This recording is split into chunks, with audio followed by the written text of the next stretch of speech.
وہ یہ کہتے ہیں کہ جماعت احمدیہ ایک الگ فرقہ بن کر سورۃ آل عمران کی آیت نمبر 104 میں موجود حکم الہی کی نافرمانی نہیں کر رہی، اور جو انہوں نے تھوڑی سی اس میں تفصیل ہے، اس کا مختصر مفہوم یہ ہے کہ انہوں نے سوال اس بنیاد پر پوچھا ہے کہ احمدی بھی نہ تو دوسروں میں شادیاں کرتے ہیں اور نہ ان کے جنازے پڑھتے ہیں۔ اب یہ سورہ آل عمران کی آیت نمبر 104 بھی اگر ہم ناظرین کے لیے پڑھ دیں جو اس سے آگاہ نہ ہوں، اور پھر برائے مہربانی سوال کا جواب دے دیں۔ منیب صاحب السلام علیکم۔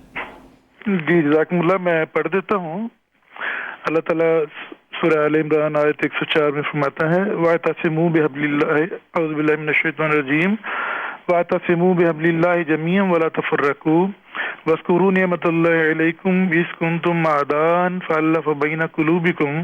فَأَصْبَحْتُمْ بِنِعْمَتِهِ إِخْوَانًا وَكُنْتُمْ عَلَى شَفَا حُفْرَةٍ مِّنَ النَّارِ فَأَنْقَذَكُم مِّنْهَا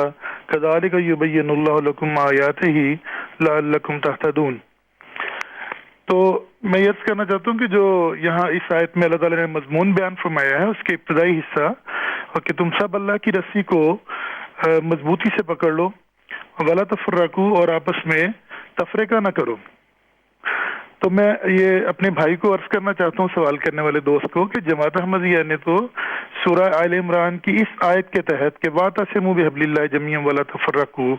کو ہی سامنے رکھ کے، مد نظر رکھ کے حضرت مسیح علیہ السلام کو قبول کیا ہے، اور اس کے بعد آپ کے خلفۂ کرام کی بیعت کر کے اس حکم الہی کی اطاعت کی ہے کہ اللہ کی رسی کو مضبوطی سے پکڑ لو، کیونکہ قرآن کریم میں اور بطور خاص اس آیت میں حبل اللہ سے مراد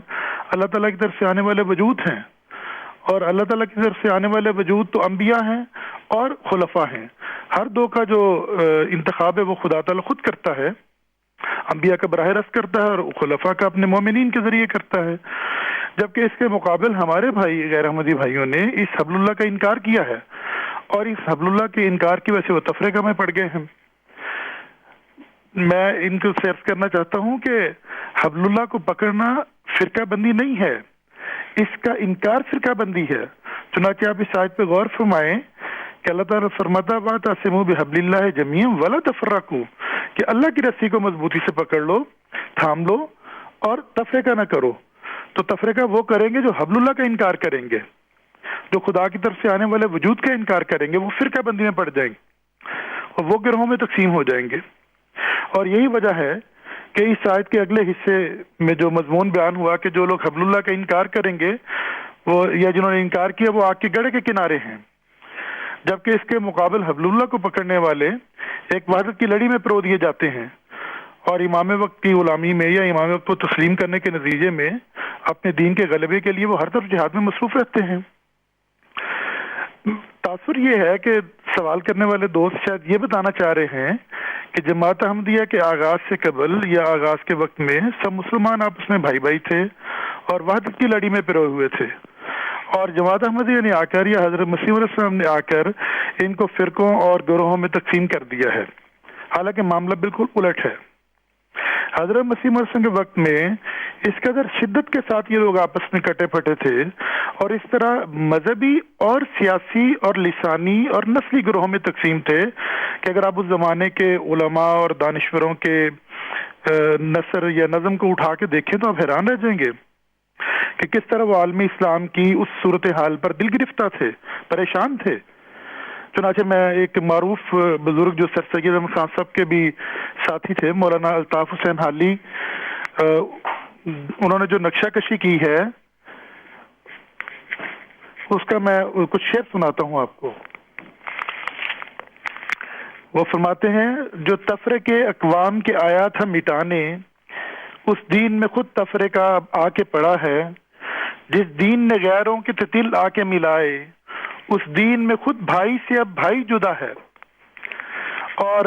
علامہ اقبال جن کو آج کل بہت پیش کیا جاتا ہے، ان کا بھی ایک شعر عرض کر دیتا ہوں۔ انہوں نے کہا یوں تو سید بھی ہو، مرزا بھی ہو، افغان بھی ہو، تم سبھی کچھ ہو، بتاؤ تو مسلمان بھی ہو۔ تو یہ صورتحال تھی جب حضرت مسیح علیہ السلام تشریف لائے ہیں،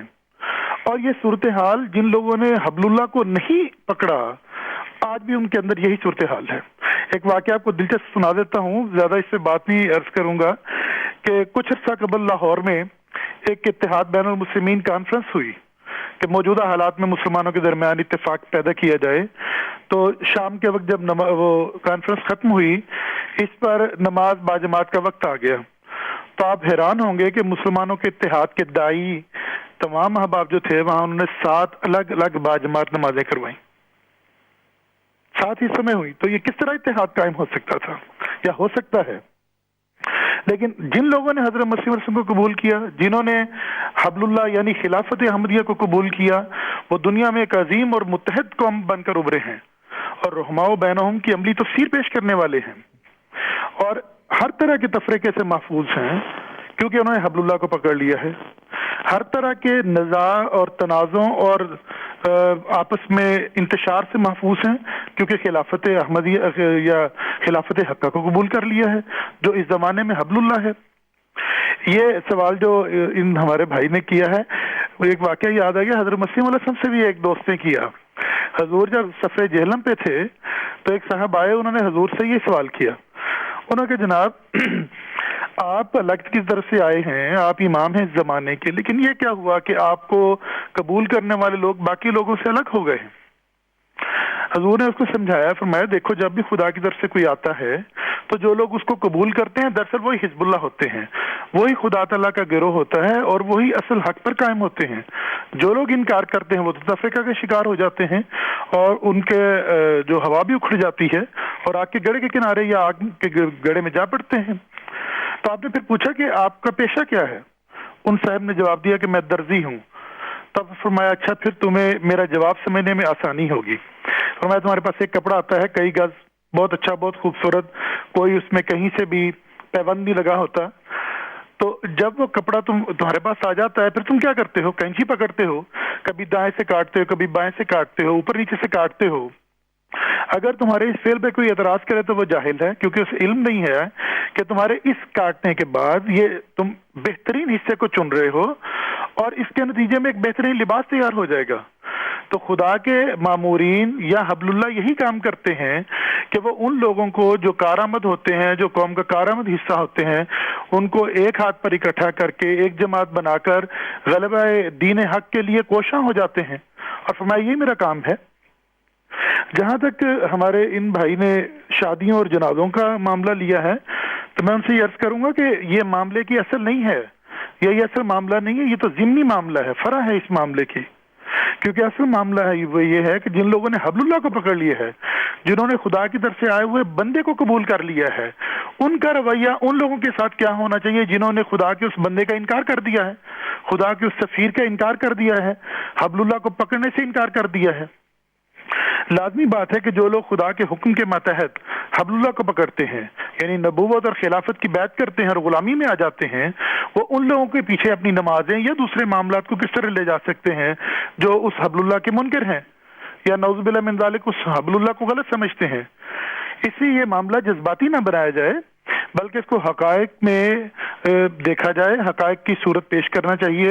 کہ جماعت احمدیہ جب حبل اللہ کو تسلیم کرتی ہے تو پھر حبل اللہ کے منکروں کے پیچھے کس طرح نمازیں پڑھی جا سکتی ہیں۔ خود یہ صاحب بھی تو اگر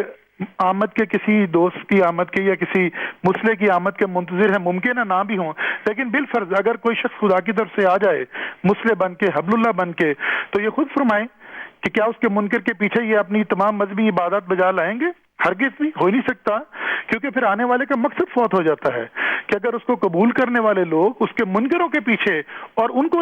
امام بنا لیں تو پھر جو خدا کی طرف سے امام آیا ہو اس کو کون قبول کرے گا؟ اس کی پھر اہمیت کس طرح رہ جاتی ہے۔